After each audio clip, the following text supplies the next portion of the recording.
everyone. Welcome back to Chats with Kat on the Voice of Adoptees podcast. I'm your host, Kat, and I hope everyone is having a great week so far. Don't forget to grab your favorite coffee, tea, or preferred beverage and settle on in. I'm currently here with David, who is, the host of Voice of Adoptees. And welcome. Welcome, David.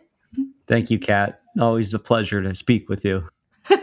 So it's good to have you here, seriously. Let's get into your story a bit. We haven't had an opportunity to hear your story. So start from the beginning. Yeah, sure. So I was born in Smolensk, Russia in 1996. It's right on the border of Belarus and Russia. I was in the orphanage for about a year and a half. And before that, I was in the hospital for a few months. After that, I was adopted by an American family to New Hampshire. Two really great parents, both veterinarians, retired pretty much at this point. They just do consulting, but so grew up with pets, and they're wonderful people. And so, normal childhood, nothing really crazy. I always knew I was adopted. My parents never kept it a secret or anything like that. I still remember when I was little, I'd ask questions to my mom about, like why am I from Russia? And they had to explain, this letter that says your mother was, too poor. She basically couldn't afford to raise you. So that's why we came in to help. And here you are. So they tried to put it in terms that, someone young could understand. But I mean, I understood it, but at the same time, I didn't really think much of it because I was so young. It just kind of went, yep, cool. So besides that, I didn't really think about it much until my friends honestly would ask more questions about it than I would. They thought it was the coolest thing ever, especially when I'm trying to remember, there's this question in high school I had when my friends asked me one time if like Russia and America ever got in a war. They're like, would you ever like fight for the other side because you were from there? I'm like, no. Yeah, I know. It's a weird, odd question, but then I was thinking about that. I'm just like, that's a little cool in some weird, twisted way. But anyway, so it was about when I was 17 when I started just thinking more about my adoption. And honestly, it's not a really impressive like reason why I wanted to search. You got all these adoptees who come on, as you know, and share, well, I did it for identity. I did it to help this, help this. Truth is, I was bored one night.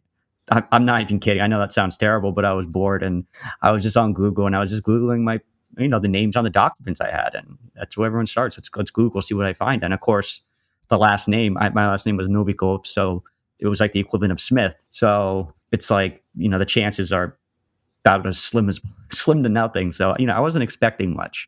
And that's why I tell people who go in to do searches is don't expect positive results. I know that sounds negative to say, but if you go in there with low expectations and you get just a tiny bit of information, you at least got to step up. But so eventually I hired a private investigator. His name was Tony Carruthers. He lived in my home city, Smolensk. Unfortunately passed away recently, but he was an awesome guy. He did thousands of searches for Russian adoptees, and he told me the same thing. He said, look, your last name's very common. We might not find anything, so don't expect anything. And he was blunt, put it that way. And I said, yep, that's fine. I don't know. Like it's hard to say how I'd feel if I didn't get any results because I did. But I mean, I was so like relaxed about it even before. It's not that I didn't care. Again, I just didn't take much interest. So even if I didn't get much information from it, I feel like I might be okay with it for a while. I don't know. Who knows? But it was just, it was luck. That's all it was. And the search lasted about 3 days. They found my grandmother's first, and then the grandmother brought my aunt in, who then they called my birth mom out in Siberia. She ended up moving out to Norditsk. It's like a really big nickel company. You Google it; it's all over everywhere. Norditsk nickel. It's like everywhere apparently. But and she was so happy to hear that I reached out and wanted to find them because she's been holding a secret for her entire life that I existed. So the whole family didn't really know I was alive. And turns out I had siblings that I didn't know about, and they were happy to now have an older brother in the United States. And yeah, from there, it's then about a year later, after my first year of college, the summer of 2014, I went back to Russia for a trip. I brought my adopted parents with me. My adopted dad lasted 24 hours and then left and went home. That's another story. He had to watch the business, but he just gets very anxious about international travel, and I think it was too much for him, honestly. But so I did the trip with just my adopted mom, and that bonded us forever. Because I mean, to have an experience where you know, from a mom's point of view, you go, you get a child, you know, it's your child, you want to go get it and bring it home. And then fast forward 18, 19, 20 years later, you're going back to where you got your son, and now your son's grown next to you riding that same train ride into the city. And I mean, it was just the whole trip was just an emotional experience. It was something that, you know, only adoptees would probably understand. It's on a whole different level that a lot of people cannot even comprehend. And so yeah, I went over there and, you know, I did the touristy stuff. I saw the capital, of course, and took a train ride to my city and got to meet my family members. And you know, they drove me around the countryside. And apparently I had a cousin who was a nun and was at a like a nice monastery and made fresh milk and bread for us. And it was just like these really cool experiences that like you would just never get, or you know, or funny like random things would happen, like how my mom and I ended up at a bathhouse in the middle of nowhere in Russia, where the females went on one side, men went on the other side, and you know, you went down, dunked 3 times, and they all shout things in Russian at you. So you know, there's just a lot of really cool things that went down in Russia, up in Russia, over in Russia, whatever. But yeah, and you know, the trip was amazing, and I was trying to blog during it too, and I got to about day 3, and then I just because I'm like this is too much, like can't even like wrap my head around like what I'm even writing at this point. But you know, the whole trip was amazing, and then after that, you know, I just kind of stayed connected with my Russian side a bit more because I promised them I would. And you know, I started a Facebook group in I almost said Russia. Jeez, I started a Facebook group in college, Russian adoptees, and you know, we started out with like 5, 10 people, and then fast forward 10 years later, we have almost 2,500, I think, and it's one of the larger ones for people just adopted from Russia, which is pretty cool, and former Soviet countries, of course. Can't forget those. So yeah, and then from there, it kind of just I don't know, just transcended into a podcast and part 1 of my book that I wrote about my story, and interviewing amazing people on this podcast that you also interview as well, and we get to hear their story too, and it's a way of giving back, and that's kind of why I'm doing all this, and that's pretty much the overview of my story. Yeah. Okay, so that's a lot to unpack. So let's take it back. Let's try to go through kind of each like monumental moment in your life, right? First things first, obviously finding out you were adopted. You were saying Oh, I thought you were going to say I was born, but okay. for the for the sake Yeah. of the podcast, let's go to the moment that you found out you were adopted. Now you're saying that again, that your adoptive parents were actually very open with you, and that's not usually the story. I mean, even on this podcast, we've come across you, as you know, we've come across people who are like, yeah, my family was very open, and we've come across a lot of other people who are like, you know, my family didn't really want to talk about it. So, you know, Yeah. how did you find out that you were adopted? You were saying about how they were saying you were from Russia, and you kind of asked why, and then they told you. But did they just come out and say like, yeah, you're Russian sort of deal? Like, how did that? So I actually found out, well, I mean, the way it exactly worked, I guess, out was it was a combination of me looking through paperwork one point, just out of being a kid and then like to dig through your parents' stuff just because you're not supposed to, and you just go through Yep. stuff. I ran into those files when I was a kid, and you know, was just reading them for fun. But even before that, I believe it was actually like a form for school. Like we were working on a project of, you know, tell us about where you Yeah. were born, and my answer was very different than a lot of people, than a lot of kids. Because I remember there was a question in there like, "Oh, what town or city are you born in?" And it specifically said in America. I put my hometown in New Hampshire because Right. my mom was looking at it one night and she was just like, well, technically, she's like, well, David, you know, you technically weren't born here in the US. You live here, but, you know, you were actually born across in another country. And I thought that was cool as a kid. And of course, I didn't really understand. But again, they tried to explain it the best they could. And my mom said, you know, the story was you were born from another mother, and they couldn't support a child, and they needed help. And she put it in words that I would understand. You Right. know, she said they needed help raising you. So she's like, just out of how life works. And she's like, we got connected, and I knew that, Right. you were going to be my son, and that was the done deal. And I'm like, oh, okay.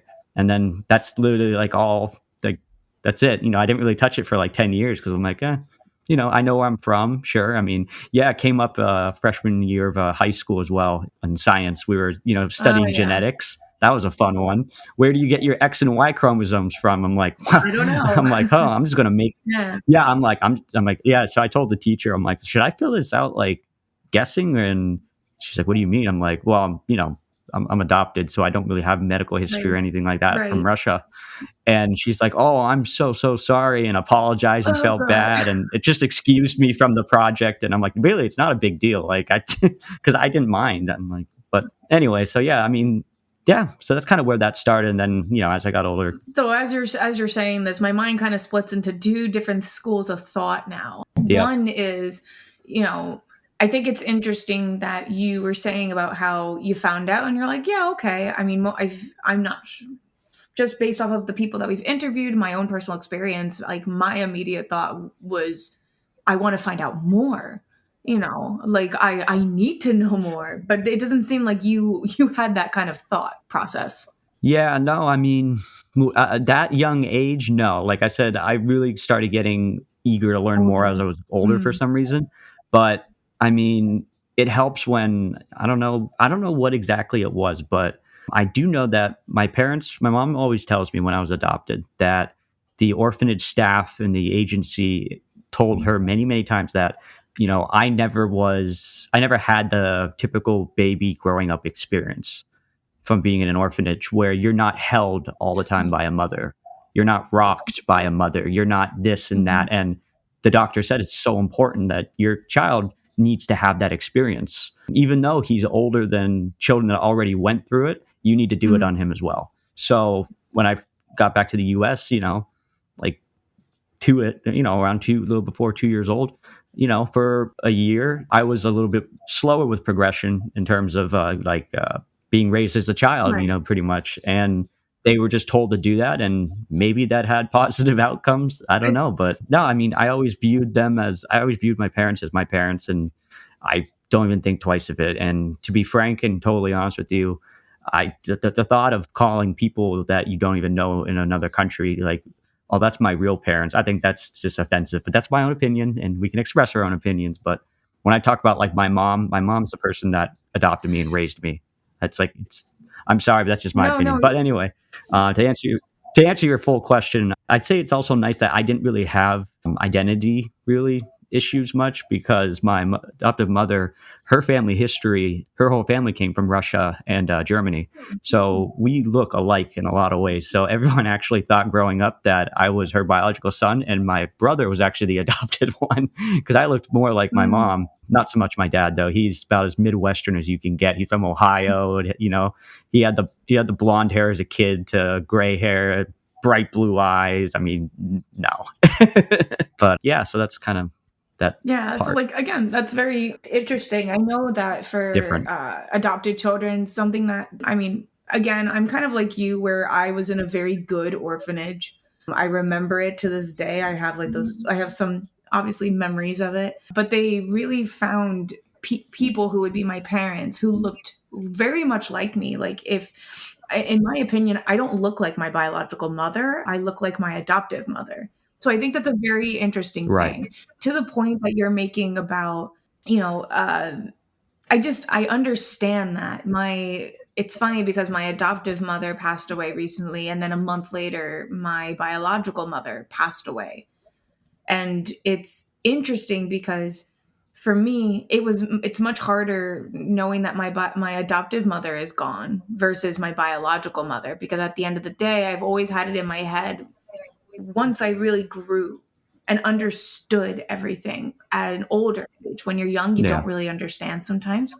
But when I was older, it was more like my adoptive mother is my mother because she is not only the person who raised me, she gave me every moral, every value. She raised me to be a certain type of person, a good person. Whereas my birth Right. mother gave birth to me, and that's it. You know what I mean? It's that sort of Yeah. Yeah. mentality. I feel like a lot of adoptees are not at that point yet. Some never get there, but I feel like now I have Yeah. clearly you have definitely been there for a much longer amount of time than I, and I have just gotten there. So, I think Yeah. that's like a general thing where for adoptees differentiating the difference, because a lot of adoptees say that their biological mother is their mother versus the adoptive parent who has raised them. Not everyone has good experiences. So talk to me. Yeah, and unfortunately, it feels like, and part of the reason why I started the podcast and why we interview Mhm. people is you want to get everyone's story, good Right. and bad. And it's always sad, of course, to hear the negative stories, but it seems like they're the ones that you hear first because people finally have a platform where they can really feel comfortable and come out and say, "Look, this really happened to me. I didn't, that's, they say that's great that you had a positive experience, but I didn't." Mhm.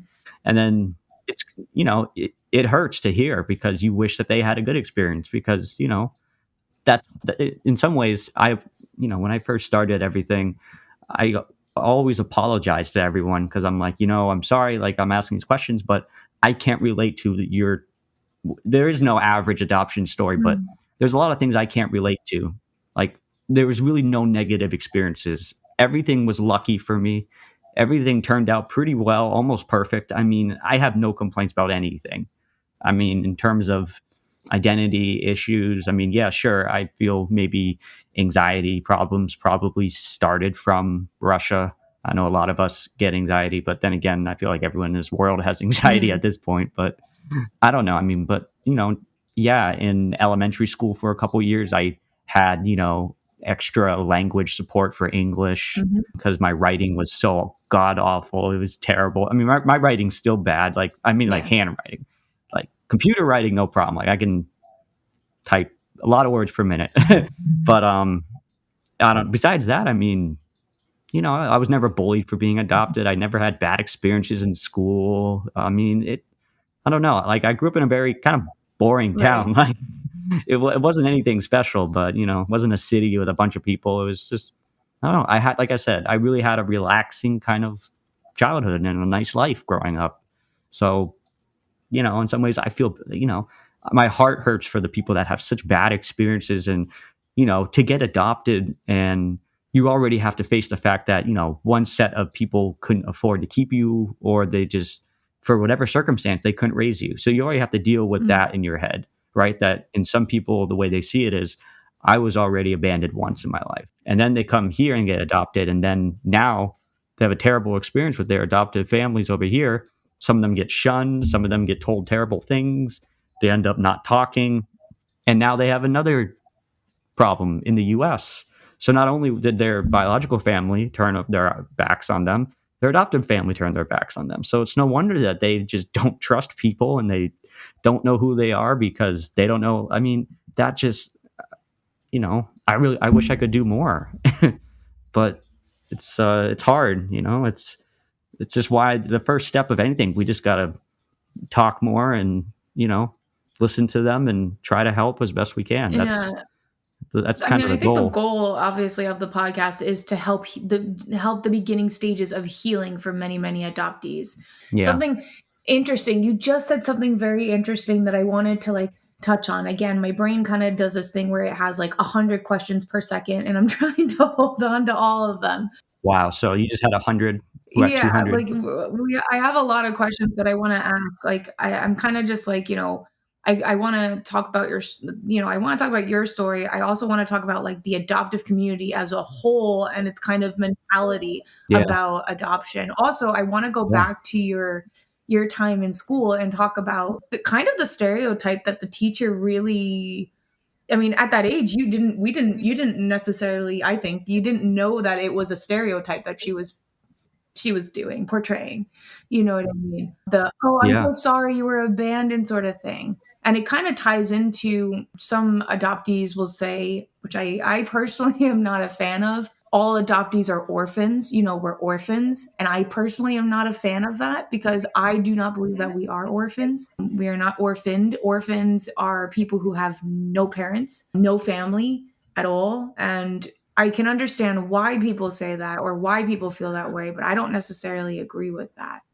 So again, lots to touch on, lots of trying to organize my thoughts. Well, in terms of the stigma, I totally Yeah. agree with you on how in the adoption community, and I guess you could be broader and say the education, the connection with education and being adopted is that schools, I think back in the 90s era Yep. when we were adopted, they were not prepared for what would come with an adopted child. They didn't understand it. They automatically would assume if you're from a foreign country that, oh, you're going to struggle with language, so we need to put him in language support. Oh, he's probably going to struggle with reading, put him in Yes. reading support. Oh, he probably can't, build blocks correctly. I mean, my parents, God love them. They're both, they're veterinarians, right? So they had to go through, extensive veterinary medical school as well. So they understand pretty much as MDs do about Mhm. certain medical terminology. And they had me tested beyond belief when I was adopted and came back to the States by like the best hospitals in Mm. Boston. They had me run through neurological testing because my dad's a neurologist, so he wanted to see how my brain worked as a child. I Right. mean, talk about type. I mean, they are type A people, but geez.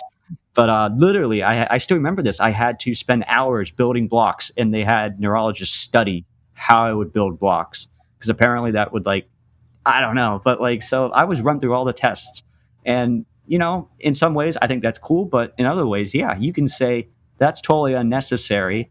Why are we doing this? Because you're fueling that whole he's adopted, so he must have Yes. issues, I was about right? to say. And that's what really upsets a lot of people in the adoption community, and that's why I think I interviewed someone, and the theme of it was, at the end of the day, we're all human Right. beings. We all just want to be treated the same, and to fuel, I mean, yeah, it is annoying, I guess, to say that we were mislabeled as, you need extra this support, this. Was it really necessary? Depends on the Mm. child. Maybe it was. Maybe it helped me. I don't know. All I know is that as I got older, I could speak English more professionally than most Yeah, Americans you could. you So actually speak better English than I do, and I too had to I literally had to learn English. I had to go through that whole citizenship process, and it was very extensive and lengthy and difficult. So, I yeah, used to know how to yeah, write English properly, and now I've kind of just I've forgotten. So, you speak yeah. much better English than I do, and I mean, half the time I can't even get my thoughts together. Something else I wanna like, again, going back, I wanna touch on because to me, I think it's very important to kind of like I'm really happy that you had a really great positive childhood, and so I want to steer away from that for this sake, because I feel like with you I can have a real open honest conversation. I want to talk about the Yep. adoptee community. This is what we do. This is what we Yeah. are here to help. We not only interview adoptees, we interview adoptive parents, and we get their take on Yep. adoption and the That's right. adoption process. So I wanted to just interject this where I was watching a show called Catfish, as we all know in America. There's also a UK version, but Yeah. Was this your yeah, creation but too? No, there's a I'm just UK version, but the US version is better. Fight me. Anyway, so I was just watching it with my boyfriend, and the woman who catfished was really saying about how she went through foster care and she was adopted, and like she had a really rough life, and that is the reason that she did all of these things. And sometimes it's actually portrayed in like TV shows and media, when that adopted children, adopted individuals, foster care individuals kind of come, like you said, with a set of problems. And again, that is obviously a very bad stereotype, because the other person, the person looking for the catfish, also went through the foster care system, was given away many times, was not wanted, and he turned out to be a really great individual, somebody who was really like, I do not want my experiences to define me. I want to move forward and make my life better. And I feel like that is not necessarily that is not necessarily the feeling that a lot of adoptees get. A lot of us kind of sit in our pain. I know I sure did before I turned 25, and I really grew as a person and was like, okay, I've matured and grown strong from my past, from my pain. From yeah. interviewing other adoptees, like, what is your overall takeaway from their stories? I'd say overall the message is they want to be heard. That's pretty much what it Mm. is. They feel at some point in their life they were either misunderstood, whether it was someone else judging them or them looking at themselves in the mirror and asking the question, "Who am Right. I? Who am Who am I? I?" Voice of adoptees, yeah. But I think it's really about them processing what they Mhm. actually went through. And what really, really surprised me was a lot of people after the interview or during the process told me, this is actually the first time someone asked me to speak about my Mm. story. And I'm like, you're how old again? And some of these people are almost 30 years old, and they're like, no one has ever bothered to ask me my whole life about what happened to me in Russia or what's my story. And that gets you thinking like, okay, well, we need to uncover this and figure out Mhm. why. And after they share the whole story and talk about it at the end, some of these people are in tears and they're just like, because it's the first time they're really processing it. And having someone who's also adopted asking them questions about it, really picking their head about things that they haven't thought about in 20 Right. years, even, right? They're just, it's a kind of a wake up call. It shows that there's a lot more to uncover than we thought. Just adoption is something that you can't just say, oh, yeah, I'm adopted. Cool. All right. Next. Right. I mean, it's like there are so many layers. It's just because so many things could go wrong. That's the truth. There's so many things that could go wrong with it as well as, good things. But I'd say, overall, the people that we interview or I interview is they want to be heard and they want their story to be heard and they just want to know, especially those that had a negative story. They want to let people know the negativity and they also want to let people and inform, especially adoptive Mhm. parents, things they can do differently so these mistakes aren't happening to the future Yeah, generations. no, I Yeah. exactly. And I was bringing up like the stereotypes and kind of just the cliches and just like people in general in the media because I have seen adoption and foster care be portrayed in a very sort of specific way where it's just inherently 100% negative. Very rarely Yep. in media do Yep. you ever see like this person was adopted and they really made it of themselves. I think in the total of my life, I've seen maybe like a handful on one hand of those stories. And all those people have like become like famous basketball players or like, very famous actors and actresses. And I feel like we can look at that and be like, wow, like if they came from that. Let's talk a little bit about the adopted community versus the adoptive parent community. And I hate phrasing it like that, but it really, on TikTok, it really feels that way. It really feels like there's kind of like a divide where There's an us versus them mentality. Yeah, mentality. and I feel for me, 100%. I feel kind of bad because I would like personally everyone to come together because by having that sort of us versus them mentality, we're doing a lot of harm versus good. But what have you noticed on TikTok? Because you're very active on it. You have a lot of followers on it. You post a lot of different type of content, and I know you probably look at comments and are very active within the adoption community in general. What have you noticed?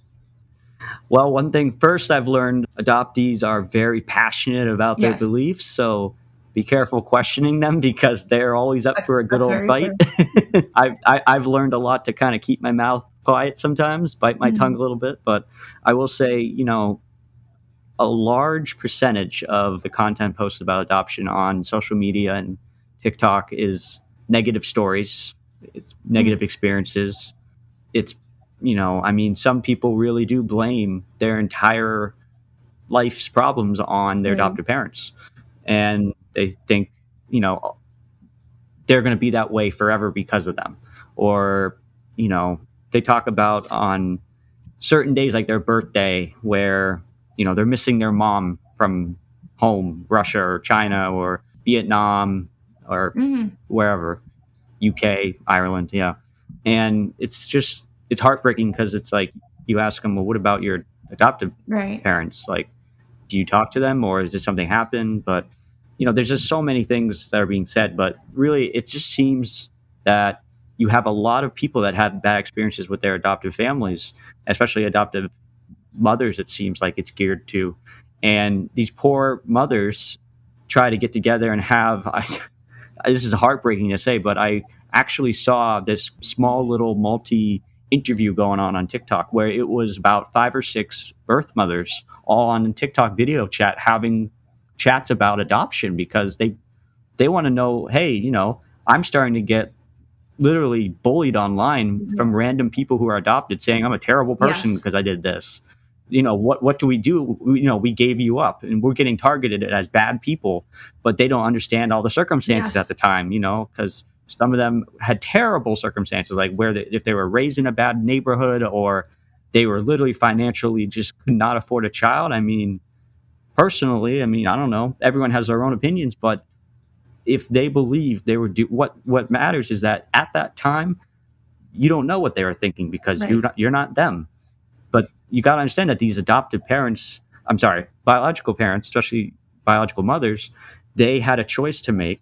And at that time, they legitimately thought what they were doing was the Right. right thing, despite what other people think or the government may say over there or Right. in any country or on all this. They legitimately thought it was the best case at the time. And to be fair, there's a whole private side that no one wants to talk about adoption, more like the dark side, I'd say, where you get into the Yes. trafficking, you get into the stuff that nobody wants to talk about. But the reality is a lot of these birth parents, they had no idea that was Hmm. happening to their children. That's what people don't want to admit. But they don't know that their child ended up somewhere that their doctor lied to their face, said, oh, we'll put him in an orphanage, he'll be fine. And that didn't happen for that child. That birth mom legitimately thought and was being told at the time by a doctor that your son's not going to make it, he needs to, he's going to die. And I mean, my biological mother in Russia was told that I Right. wasn't going to make it, that he was born too premature. So it's almost like, okay, they thought the state is offering to take him from me to try to heal him, and if he gets better I can go back and get him later, or at least he'll go in peace at a hospital, or whatever Right. she was thinking at the time, right? But it's sad because here's the thing, is like, at the end of the day, adoptees, they want to share their experience, whether it's good Right. or bad. But what I've noticed is the people that want to share positive stories and their positive Right. outcome on adoption, they'll get a flood of people who are adopted who jump in your live stream who have negative experiences, and they want nothing more than to tell you how awful their experience was, and they want to basically just Right. rip you apart in some ways and tear you down and almost like make you feel bad for yourself. And I'm like, what? It's wrong. It's like, look, we didn't ask Right. for any of this. We just woke up one day consciously in another country figuring this out. I mean, again, the experiences are so drastic. It's like either you see really good results or really bad results. You don't see something like in the middle, or at least I haven't seen it I yet. Let's put agree. it that way. It's either the way I used to actually describe myself is in extremes where it's like I'm either fire, I'm a Yeah. raging forest fire, Yeah. or I am a fucking tsunami. Sorry.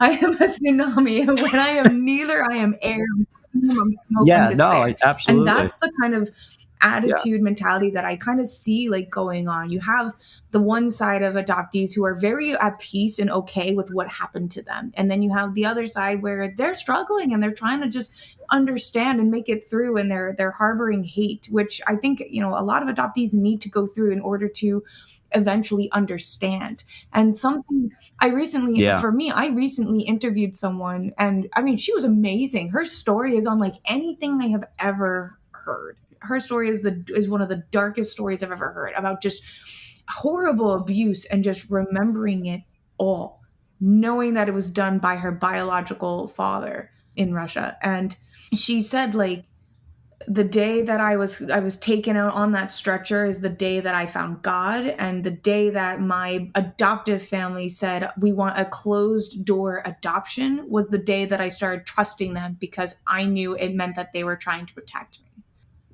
And this is an adoptee who Yeah. has survived 7 years of abuse. 7.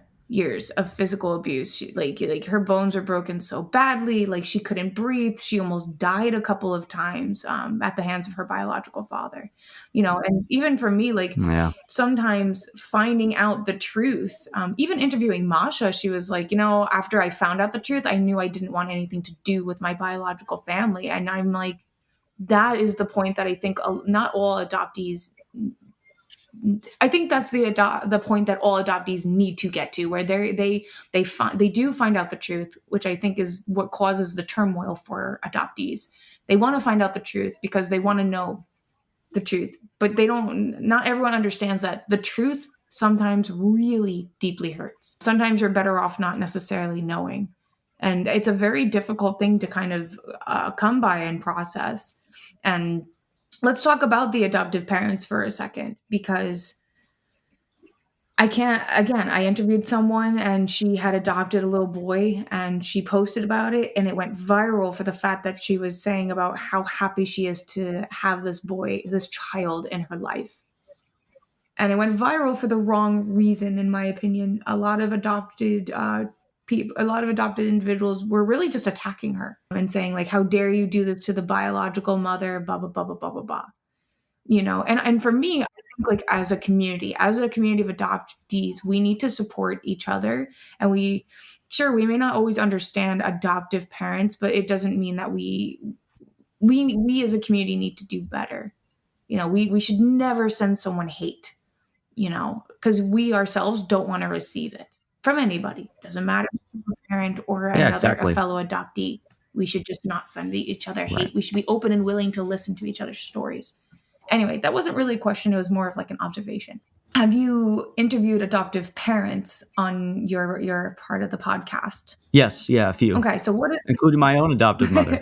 So what is their overall, like, mentality, consensus? Do they all say the same sort of thing in terms of adoption and healing and whatnot? Yeah, well, yeah. So far, the 3 or 4 adopted parents that I interviewed so far, they all had very positive experiences. So It was nice talking to them because they all did it for the same reason. Most of them believe that, a couple of them, including my own adoptive mother, they were getting older in their 30s and trying to have kids was getting harder. Right. So, genetically speaking, I guess, and so adoption was a solution. So they can say it was luck. They can say God helped them, whatever they wanted to say and believe, that it got them connected to a child and it made them feel whole. And, a big thing that they all emphasized was, again, they felt it was a calling. They felt it was something they wanted to do and they had to do. And now it was their responsibility to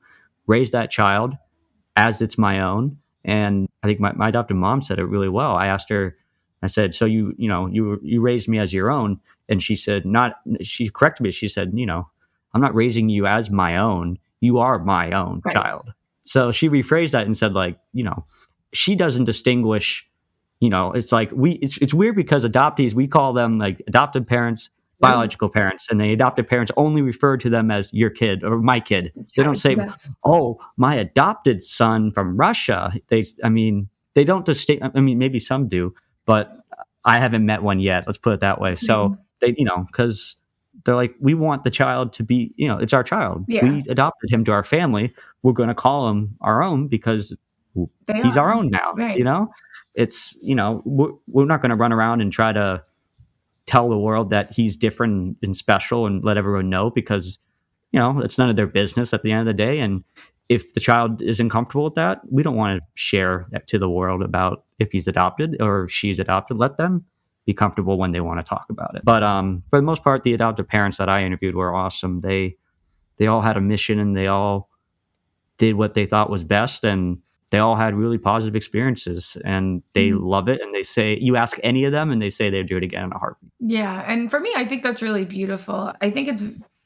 I can relate because as the adopted child in my family, my mom would be like, this is my daughter. And I'd be like, I'm your adopted daughter.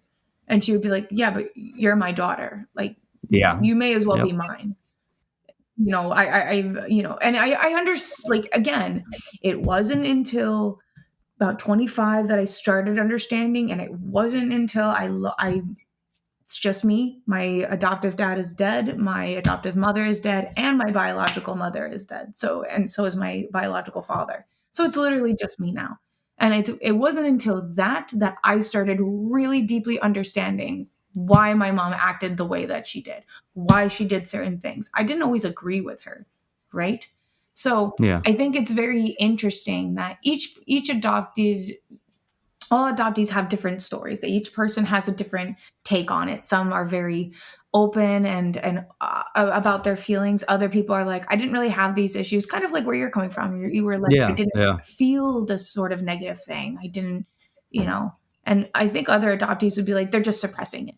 Because every adoptee goes through that sort of identity thing, even if it's momentarily. Everyone goes through it, but it depends on how, if you've traversed through hurt and pain, and it's kind of like it's just built up a lot in your life as the adoptee.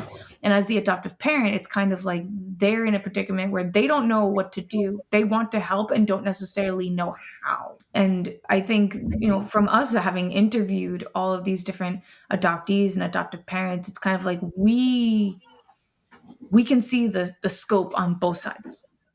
We can Mhm. understand both sides, and Yeah. it's giving your takeaway from that, from being kind of like it's not even like a mediator, but at the same time it's kind of like this weird in my opinion, it's kind of like a weird spot where we're not in limbo, but like we're like the masters of the limbo, where we're just in the in between. We're neutral, where we understand both sides. Well, I mean, especially when you're interviewing people, you need to be not biased. Mm, If you go in there with, supporting only adoptees and you think all the answers from the adopted parents are just a lie anyway, right. you have no business interviewing them. Mhm. We have to go in there with the mentality they both have stories and they both deserve to be heard.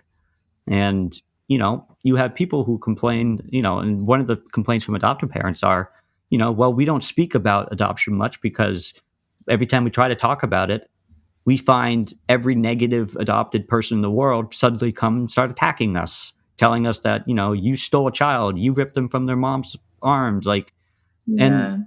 why would they want to talk about it when every response they get is you're a terrible person? No one's going to want to talk. Right. So it's our job to, one, make everyone feel comfortable when they come on and want to talk to us about what's going on with their story and their journey. And, it is hard that, like you mentioned, being in the middle of two different, not sides. We don't want to call them sides because at the end of the day, they work Viewpoints. together. We Viewpoints. want them to work together because when they do work together, we see the results. Oh yeah. Good things happen. Absolutely. Yeah. And, if you have people who are not going to agree on something, at least be, respectful about it, hear them out, they share their point of view, you share yours, and you can say, Right. hey, we may not agree. We had different experiences, but that's okay. And I'm still here to listen and help if you need it. And, Right.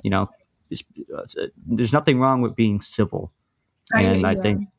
think that kind of went out the window, honestly, in society for the last couple of years. But Yeah. I don't think the civil thing is just like a sort of adoptee versus it's a parent issue. society in general. Yeah. That's a social Yeah. media thing. A lot of people are, Yeah.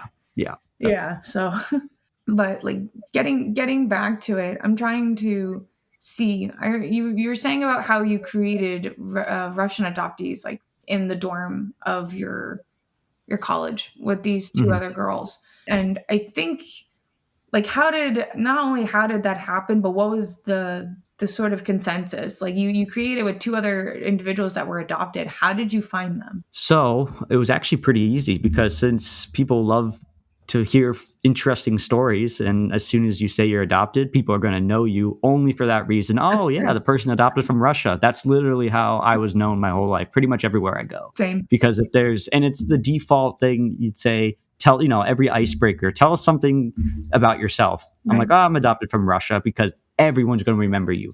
Everyone's going to remember you. Right. Easiest way. So literally, I was just the first woman I met. Her name was Olya. She went to my school, Champlain College, and literally, I had was talking, on like the first week of freshman year. just, you're still talking to all new kids and doing icebreaker games. And as soon as I said in one class, I'm adopted from Russia, someone told me, oh, there's another person in your class who's also adopted from Russia. Do you know her? And I'm like, no. And then they just gave me her name and find her on Facebook and, hey, you're adopted from Russia, I heard. And yeah, oh, me too. Let's meet up. Sure, done deal. It's very, that's one thing. Adoptees are very open people. A lot of them are. Like, we will adjust to another adoptee so differently than we will to anyone else. I mean, very true. Good point. For whatever reason, I think it's just a matter of comfort and the whole emotional aspect. It's so deep that it takes someone to understand really what you're going through as another adoptee. But so that's how I found Olya. And then the other girl was actually, she was at UVM, so University of Vermont. UVM and my campus, they overlapped, so our buildings were like right next to each other. Right. And I actually connected with her because her adopted mom, her name was Elena. So Elena's adopted mom reached out to me earlier that year because they were in the process of trying to get paperwork from the consulate, and I was helping them do that.